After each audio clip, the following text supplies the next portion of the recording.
Bismillahirrahmanirrahim. Assalamualaikum warahmatullahi wabarakatuh. Perkenalkan, saya Muhammad Ridho, NIM 2014-110153 dari kelompok 4 yang berjudul Urgensi Fatwa dan Lembaga Fatwa dalam Ekonomi Syariah di Indonesia.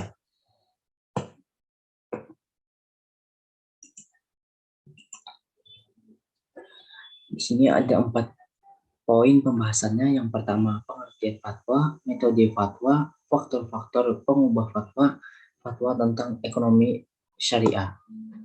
Pengertian fatwa. Fatwa menurut bahasa berarti jawaban mengenai jawaban suatu kejadian atau peristiwa, memberikan jawaban yang tegas terhadap segala peristiwa yang terjadi dalam masyarakat. Menurut Imam Zamakhsyari dalam bukunya Al-Kasyaf, pengertian fatwa adalah suatu jalan yang lempeng atau lurus dalam ilmu ushul fiqh.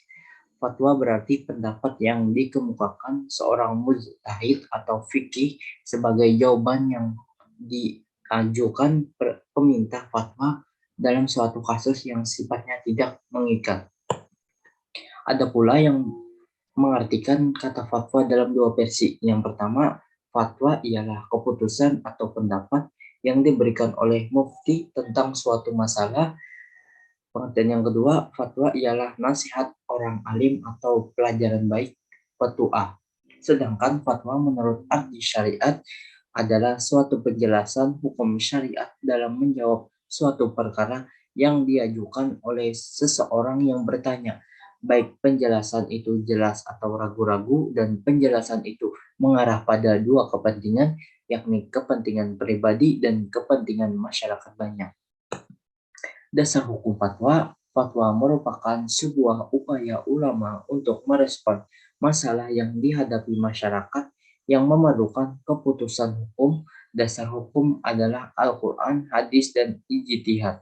Kecenderungan penalaran yang dilakukan oleh para ulama dalam menjawab suatu permasalahan terkait erat dengan ijtihad atau legal opinion.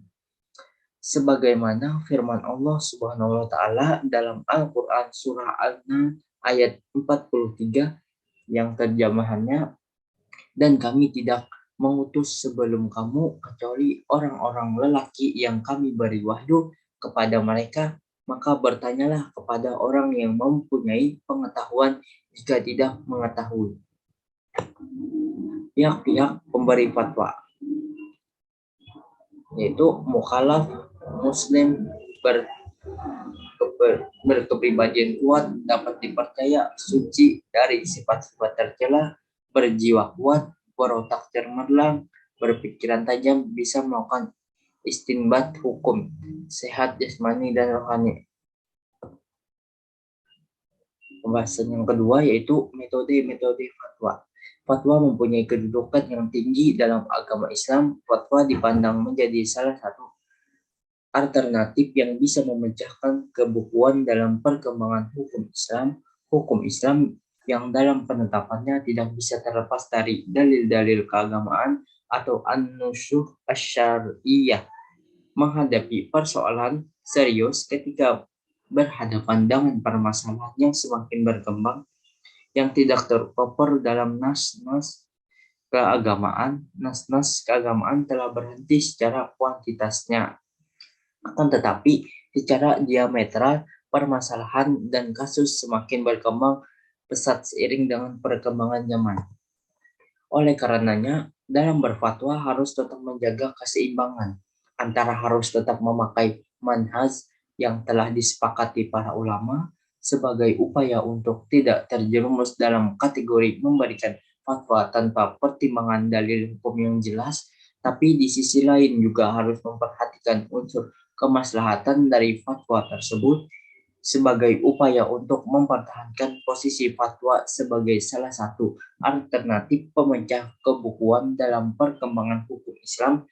Adapun kaidah istinbat yang dijadikan pedoman dalam penetapan fatwa sebagai berikut, yaitu yang pertama, fatwa bayani.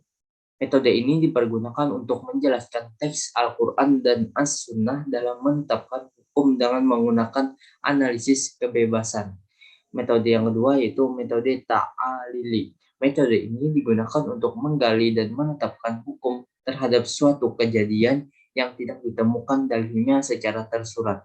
Istinbat tidak ditunjukkan untuk menetapkan hukum suatu peristiwa dengan merujuk kepada kejadian yang sudah ada hukumnya karena adanya kesamaan ilat.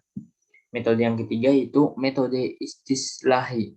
Metode ini dipergunakan untuk menggali, menemukan, dan merumuskan hukum syara dengan cara menerapkan hukum kulli untuk peristiwa yang ketentuan hukumnya tidak terdapat dalam nas, belum diputuskan dengan ijma dan tidak memungkinkan dengan qiyas atau istihna.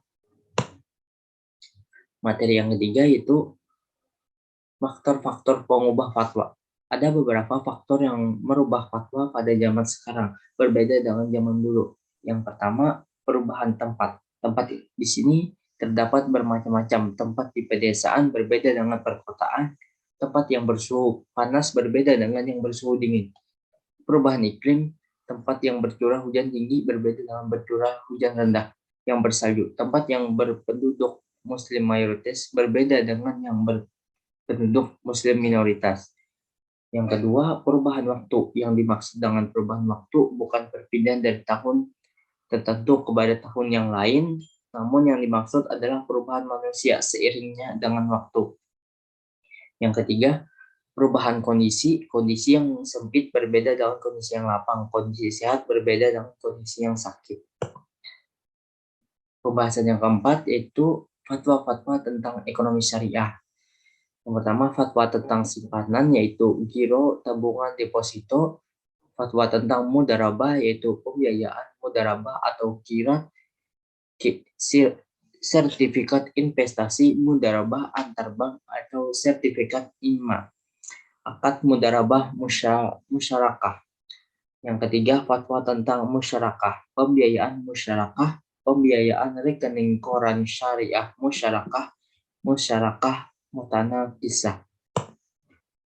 Yang keempat yaitu fatwa tentang salam dan istisna, yaitu jual beli salam, jual beli istisna, jual beli istisna paralel. Yang kelima, fatwa tentang izarah, yaitu pembiayaan izarah al-mutahiyah bi al-tamlik atau MBT.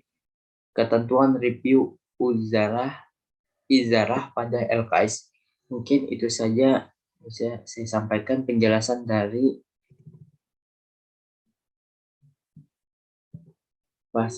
yang berjudul Urgensi Fatwa dan Lembaga Fatwa dalam Ekonomi Syariah di Indonesia.